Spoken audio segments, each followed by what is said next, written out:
So listen, this viral video of this tense moment between a DoorDasher and a Texas customer posted on TikTok is bringing up this big debate over tipping culture in the U.S. It has a lot of people feeling a lot of ways. Want you to watch if you haven't seen it. Look. I just want to say it's a nice house for a $5 tip. You're welcome.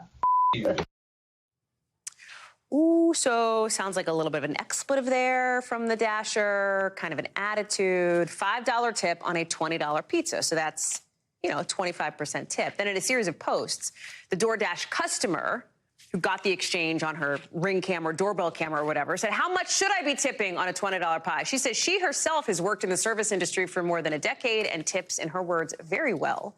So what happened to the DoorDasher, the driver? A spokesperson for the company confirmed that a worker has been removed from the platform, basically fired, in connection with this, saying that respectfully asking for a tip is acceptable, but abusing or harassing someone is never acceptable. Vicky Nguyen joins us now with more on this. And this has struck such a chord, I think, for people, because it's about tipping, but it's also about the gig economy here, right? And the idea of, like, was this just a one-off thing, maybe an attitude apple in the bunch, right? Or is this about workers in the gig economy struggling with low pay from these companies and trying to figure it out, piece it together with tips? Talk us through some of this and where this DoorDash driver is now. Hallie, you're absolutely right in terms of there being at least two sides to this tipping coin. Let's start on the consumer side, right?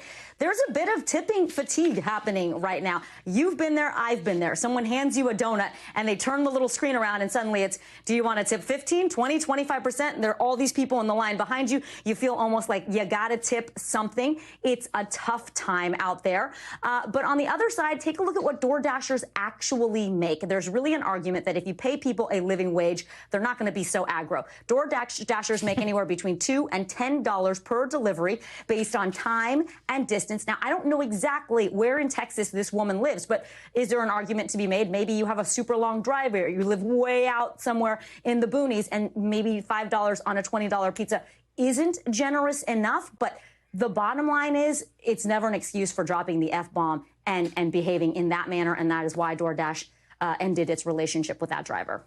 It's this whole question, though, of when should you press the tip for the donut person at the counter, right? Like, in other words, what do people tip? I mean, I see it, I think you see it and you read about it in, the restaurant world, too, right? Like, it used to be kind of 18% was like a good tip, 18 to 20%. Now it's like 25 to 30%. All of it adds to the bill, but also restaurant workers deserve it. Delivery workers, the argument goes, deserve it, right? Like, who sets the standard? It's just us. The etiquette experts would say always tip as much as you can, and particularly for services that require actual labor, right? So the good news is most Americans are aware of that. Take a look at the list of places that Americans say they almost always tip. First, it starts with actual restaurant servers. 77% of Americans say they tip their servers. Hairdressers and barbers, come on, if you're not going to tip your hairdresser, I mean, that person's working on your moneymaker. That's important. 65% of people tip there. Bartenders, 65%. Delivery drivers, 61%. And then you go down, baristas, I was surprised that it was only down right around 38%.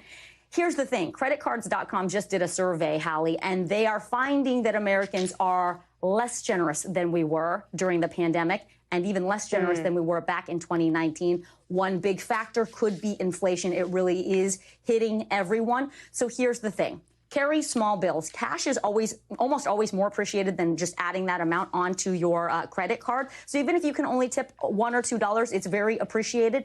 The other thing is be discreet about it. Don't be a big showboater. And even if you can't tip as generously as you would like to, always be respectful. I know some of these things sound like common sense, but just being kind can go a long way, too. It's a motto for life. Vicky Nguyen, thank you very much. It's good to see you. Thanks for watching our YouTube channel. Follow today's top stories and breaking news by downloading the NBC News app.